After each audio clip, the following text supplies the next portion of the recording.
Bismillahirrahmanirrahim. Assalamualaikum warahmatullahi wabarakatuh. Alhamdulillah rabbil alamin wa bihi nasta'in wa ala umuri dunya waddin wassalatu wassalamu ala asrafil anbiya'i wal mursalin wa ala alihi wa sahbihi ajmain, amma ba'du. Rabbi shrah li sadri wa yassir li amri wa hlul 'uqdatam min lisani yafqahu qawli.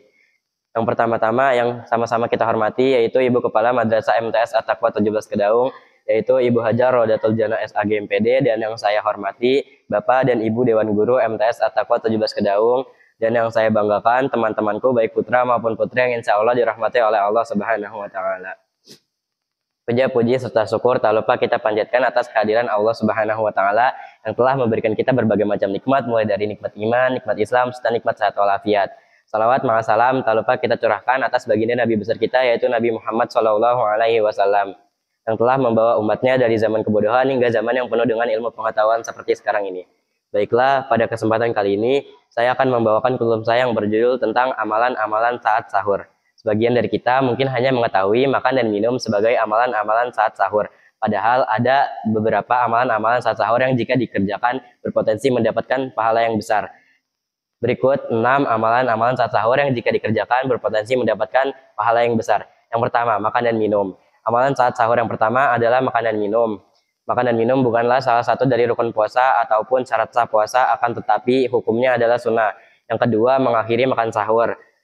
Selain makan dan minum, umat muslim juga disunahkan untuk mengakhiri makan sahur. Yang ketiga, beristighfar serta meminta ampunan kepada Allah Subhanahu wa Ta'ala.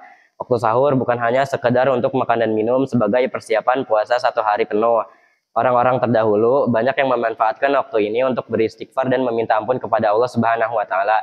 Mengapa begitu? Pasalnya waktu sahur biasanya jatuh pada sepertiga malam terakhir. Nah, sepertiga malam terakhir ini waktu spesial di mana Allah Subhanahu wa Ta'ala turun ke langit bumi dan mengampuni setiap hamba-hambanya yang meminta ampun kepadanya. Yang keempat, memperbanyak doa. Selain beristighfar, umat muslim juga sangat-sangat dianjurkan untuk mempanjatkan doa. Pasalnya doa yang dipanjatkan pada waktu sahur termasuk doa yang mustajab atau cepat dikabulkan. Yang kelima, membaca ayat-ayat Al-Quran. Amalan saat sahur yang tak kalah penting adalah membaca ayat-ayat Al-Quran.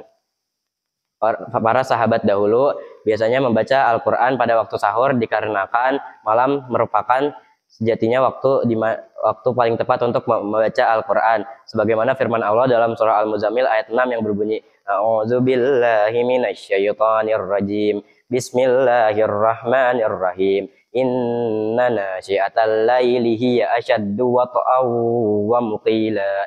Yang artinya, sesungguhnya bangun malam itu lebih tepat pengaruhnya bagi jiwa, dan bacaan pada waktu itu lebih berkesan. Surah Al-Muzammil ayat 6. Amalan saat sahur yang terakhir adalah melaksanakan sholat sunnah. Contoh sholat sunnah adalah sholat sunnah tahajud. Sholat sunnah tahajud adalah sholat sunnah yang dikerjakan pada waktu sepertiga malam.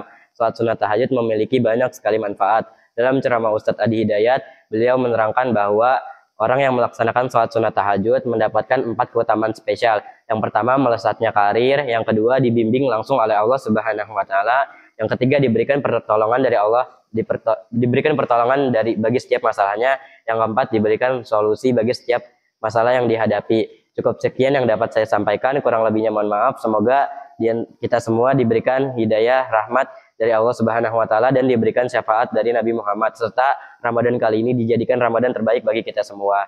Wabillahi taufiq wal hidayah. Wassalamualaikum warahmatullahi wabarakatuh.